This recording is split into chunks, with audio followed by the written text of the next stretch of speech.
Hey, this is Sam Stone here at South by Southwest 2024. Here with Trevor Roth from Roddenberry Entertainment. Also executive producer on all of that Star Trek you can catch on Plus and Star Trek Prodigy on Netflix. Trevor, thanks for taking the time to sit down and speak with me today. Thank you very much. First time at South by Southwest, by the way. Well, in this year's South by Southwest edition of the magazine has a section all about Star Trek collectibles. It's a good year for me to make it my first year. Absolutely. Yeah. What are some of your favorite Star Trek collectibles like over the decades that the franchise has been around? So I know I've read the article, and actually the helmet with the Spock helmet. Yes, that's not really dare I call it a Star Trek, but it is a Star Trek piece of memorabilia. Yeah. Which actually was in Lower Decks. If you watch Star Trek Lower Decks, Mike McMahon really gave a little shout out to it. Is one of my favorites. I'm always also a big fan of anything that has to do with the main three: the phaser, the communicator, and the tricorder. Those are just going through the history of collectibles of those different things throughout this different series is pretty cool. What was kind of your gateway into Star Trek overall? I would say there are two answers to the question. One answer is Next Gen. Next Gen was the Star Trek I grew up with. Next Gen is sort of like my formative years, and that was sort of therefore my Star Trek in lots of ways, so on and so forth. The other answer is Gene Roddenberry and Majel Roddenberry and Rod Roddenberry. I was over at that house, quite a bit, and I have a lot of different stories from that introduced me to at least the Roddenberry side of Star Trek. I don't know if it's Star Trek, but the Roddenberry family and everything. So, I mean, when you're working with Roddenberry Entertainment and directly with Rod, how is it kind of shepherding Star Trek and all its... Because the cool thing about Star Trek now is it's so many different permutations. You've got multiple animated series with different animation styles. You've got multiple TV shows set in multiple live-action eras. How is it kind of looking at the whole board, so to speak, and working with Rod? I mean, look, Rod is one of my best friends in my entire life, and working with him is fantastic because I get to work with a friend. We see eye to eye on most things, if not everything, and I get to do something that I think is not only good for the world, but really important for a very close friend of mine in regard to his legacy and the name that he continues to expand upon. I think that the wonderful thing about Star Trek is that its incarnations now, I always look at Star Trek a little bit like poetry. I know that's a bit strange, but if you think about a poem or songs, even if, since we're talking about music here, there's so many different ways you can interpret that.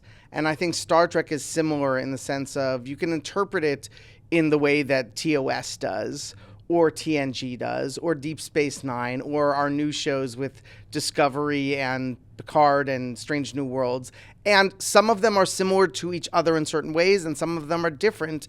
And to me, as long as they are truly interpretations of sort of that same poem, that makes them Star Trek. And we do our best to kind of make sure that poem is in there somewhere. We're at an interesting era for Star Trek because that first generation of Paramount Plus shows, Discovery's about to start its final season, Picard just ended its final season. I know, tragic. I've seen the first episode. It's awesome.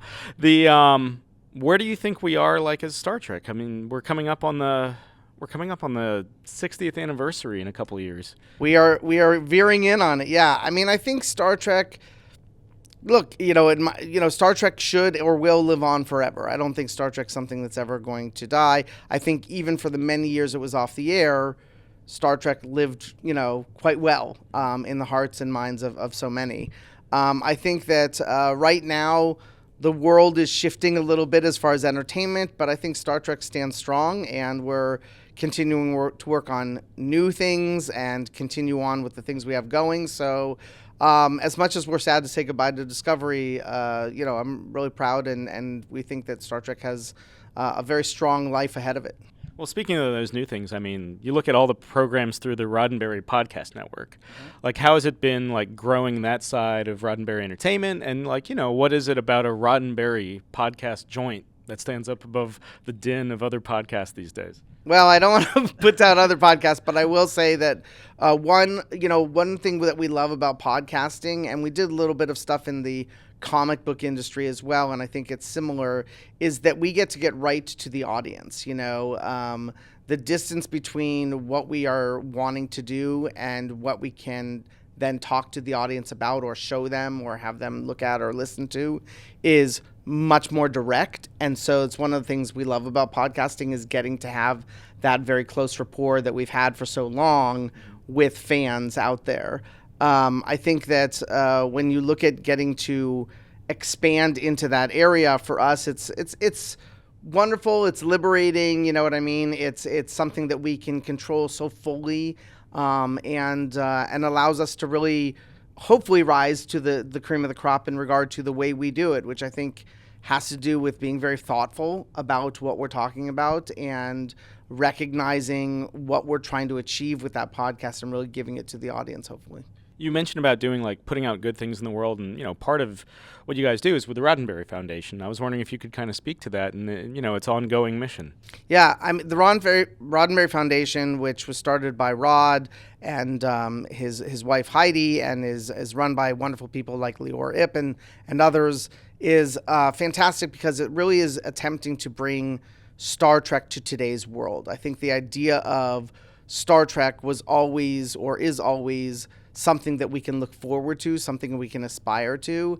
And I think the Roddenberry Foundation's mission is to, on a long-term basis, try and get us there and see what it can do about bringing us to that place sooner even, maybe. And I think it's got a wonderful amount of different things that it's working on, but all of which I think are important for humanity. So very proud of it.